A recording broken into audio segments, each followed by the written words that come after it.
Welcome everyone to a commentary on the Yoga Sutras. And before we start, I want to show you this is my upcoming book, Realized Patanjali, the Yoga Sutra, A Path of Liberation, because that is what this commentary on YouTube is about, but that is more distinctly the commentary I have written. And it's going to be released on August 8th. And I very much look forward to it. And you will have basically each sutra. You will have the Yoga Sutra, the translation of the sutra, the translation of the Sanskrit terms, and my commentary for each and every one of the sutras. So this is how the what you can look forward to and what hopefully also starts to bring back what the Yoga Sutra, which is this foundational text of yoga, was actually about. Because the last chapter also talks about Kaivalya, which is liberation, and to get that back also into the mainframe, what it is that that this is trying to convey to you, and that I am trying to convey to you by discovering your true self. So this you can look forward to. It's gonna be a beautiful guide for yourself, but also if you're a yoga teacher or someone that's interested in liberation, comes maybe from Advaita or a different philosophy or a different form of path to realizing yourself or realizing what you are. The commonality of all these paths, especially the Vedic paths, because they all originate from the Vedas. So there's also a common denominator. But even if you come from other traditions, what is pointed to is always the same essence. All, all every teacher of this, but all these texts also point to the same underlying essence of what you are, and just try to convey to you in different ways. The same that I try, and that many others are actually trying to convey to you the same essence, and how to actually become aware of it, how to even become aware of that dimension of yourself that is causelessly happy, that doesn't need anything, that is content and at peace.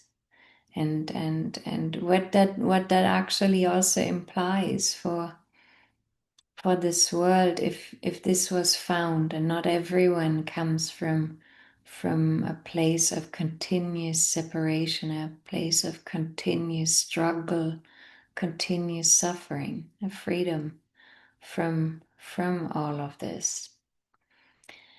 And so the sutta that I want to talk about today is 214, and it still talks about karma. So the second chapter is a lot about yoga in action, the yoga that we do to actually also reduce this feeling of suffering, and the inherent feeling to somehow be bound to the suffering, be bound to my patterns, be bound to my circumstances, be bound to my family, be bound to all these things in my life that I feel somehow define me, and sometimes also I feel really trapped in them, trapped in diseases, trapped psychological suffering, trapped in my mind, trapped in strange things. And karma is a lot about fundamental understanding of our unified nature, even if it's not yet realized. So even if you haven't realized yourself as something that is fundamentally one, you still maybe know this. There's a deep intrinsic knowing that you know, oh yeah, I'm unified. I'm one with this world. I'm not a separate entity, separate from others in a way, separate from also this fundamental God essence that everyone actually exhibits. And that is also then pointing to karma, because from even if you start widening yourself back, you widen yourself back. That happens automatically once you start glimpsing this dimension of your true self, once you start actually having and knowing what is awareness. What is this that is awake and alert but not entangled? And when you start doing this, you come into touch automatically, and there's an inner unfolding happening. You come into touch with a dimension of yourself that is unbound, that is non-local, that doesn't have the same kind of trapped feelings, etc. And this also opens you to more of a spaciousness, to more of your actual spaciousness, like the spaciousness that is consciousness, the spaciousness that is the expanded vision from spacious awareness, actually. And when that slowly starts to happen for you, you see that it isn't just it isn't just one focal point inside of the space that is this conglomerate that you are aware of, but consciousness itself, from the perspective of awareness, from the perspective of consciousness, looking onto this, what plays itself out, your life, your circumstances, all the people in it, this world, whatever you are actually aware of, forms this conglomerate of totality. It's one conglomerate manifestation. And we are not, and this God self, what we actually are, is orchestrating this totality of space to a T, with this duality also, with the good and bad in it, so that everyone actually gets to experience what they want on a deeper level, on a soul level, what they want to learn from, what they want to know, what they want to experience, what they want to grow from. You have to imagine this. So this movie is often referred to as a movie. This movie is not just about you. It isn't just one main character. It's all the characters. They all have the same kind of main actor, main actor status. And all of them get to experience what is distinctly important for them. That's why you meet certain people. You always feel it is for your own learning. Why did you have your own distinct family, for your own learning, but also for theirs? Even on a relative level, to become a little bit more aware of this, to see how your interactions, how your life, how it's not just about you, but even small interactions, not necessarily because now you are teaching something or you're giving something, but how it always also has these ripples for others, how they also have their distinct learning. Sometimes also distinct learning with negativity. You like for us when we look at children or when we look at young adults when they are growing up and then they do something that's not so good for them, or they have these they lie, or they do negative things and they learn from that. Then it's easy, but to see this also all the time, even with other adults, how everyone is actually continuously benefiting from this manifestation of what displays itself, how it is one. And even if you don't know awareness yet as a dimension of yourself, not just personal awareness, like I'm aware of that this is happening, but as this spacious essence that is unentangled. That's an immense finding, to find this, to discover this. That's one of the most essential findings in spirituality that you can ever make. It will completely shift because you are stepping out of this personal or soul sphere. You're stepping into the true formless, that you're getting to know the true formless essence that you are. And so it's incomparable, and what you learn from it, and what you come to know is also incomparable.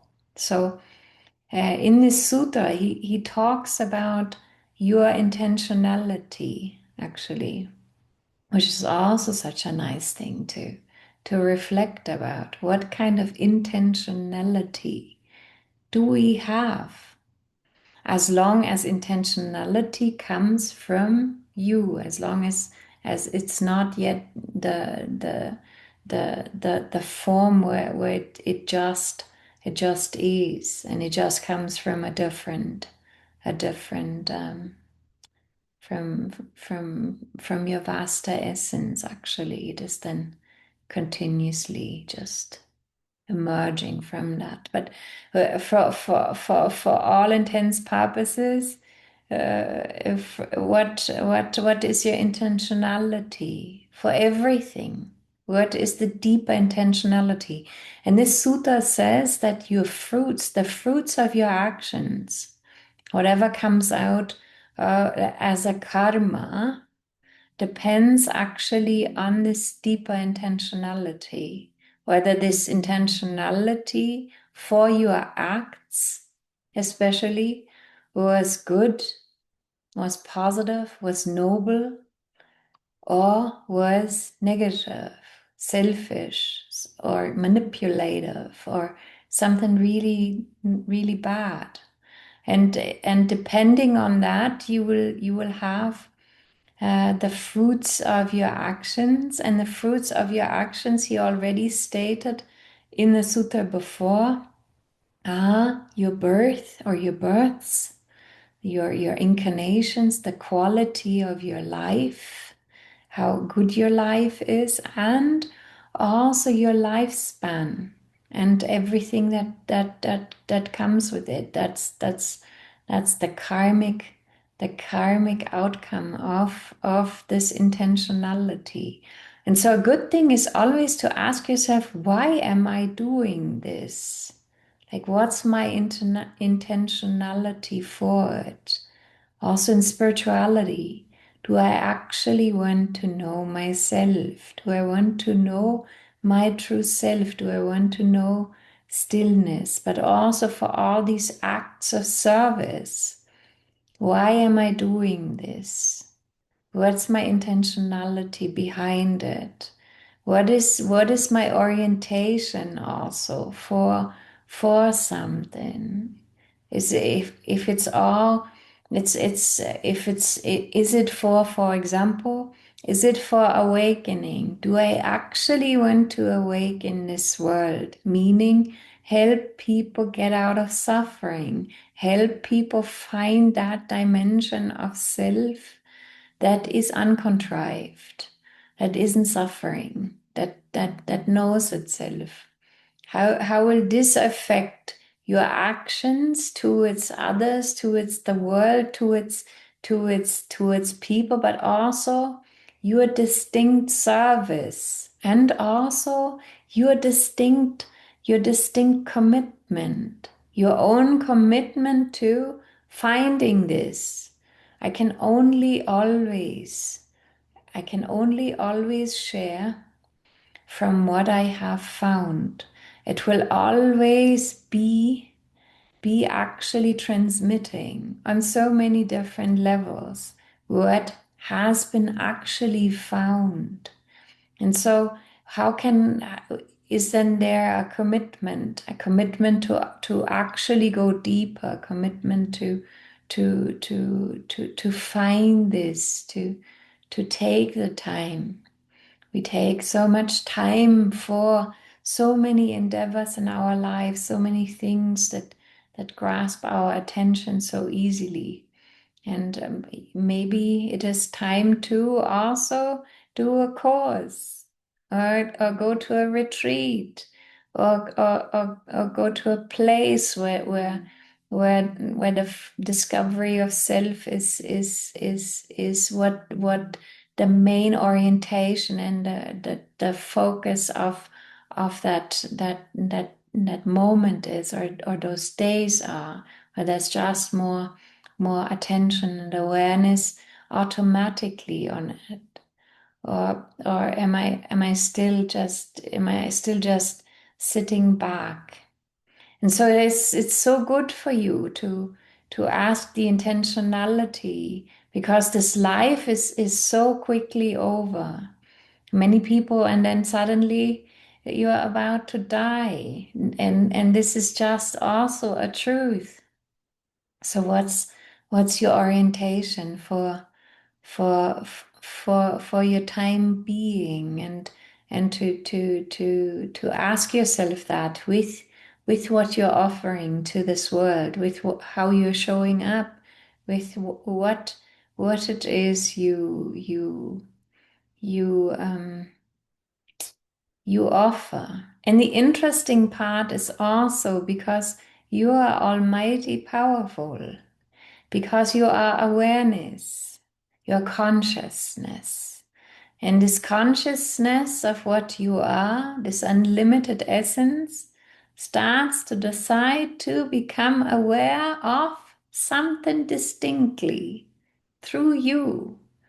It is as if you have this huge telescope, and then it starts to from this widened angle, it starts to focus itself, and it focuses itself in a certain way, and that's your life. And so you can think about this. What is this life for? What is this life for? We often think of history in the back, because we're not so much connected to this present moment.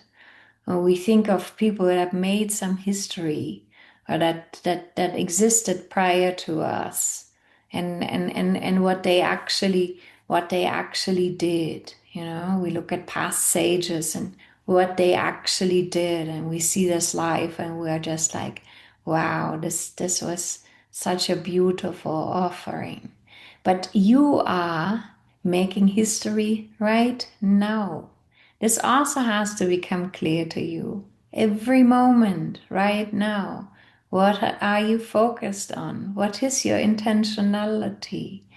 What is it you're offering right now, right now, right now, right now, right now?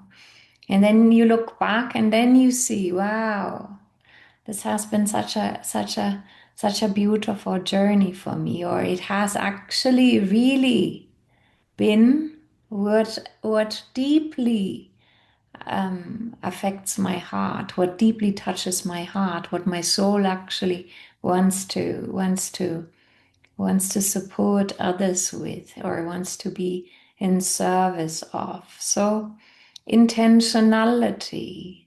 And the same because the karma is the fruits of actions. It's also to start, and that also comes with growing awareness, and stuff comes happening in your mind. Yeah. And you actually have some distance to the mind also. You also see these programs, and you are not necessarily anymore acting on them. You don't have to play out what is happening in your mind, whatever comes up. And by that, you also start to actually reduce even bad karma, or you're not listening to others that have actually very bad ideas or that want to manipulate or whatever. And you see it all with discernment. You start discerning to what is happening, and then coming from a maybe different positive intentionality, different a different way. And so this is this Sutta 214 that says that the fruits of your intentions will be corresponding, the karma will be corresponding to your intentionality. And he says punya apunya. He says whether that was a noble intention or not, what the intentionality actually was. So thank you so much for being here and listening. And I wish you a very nice day. Namaste.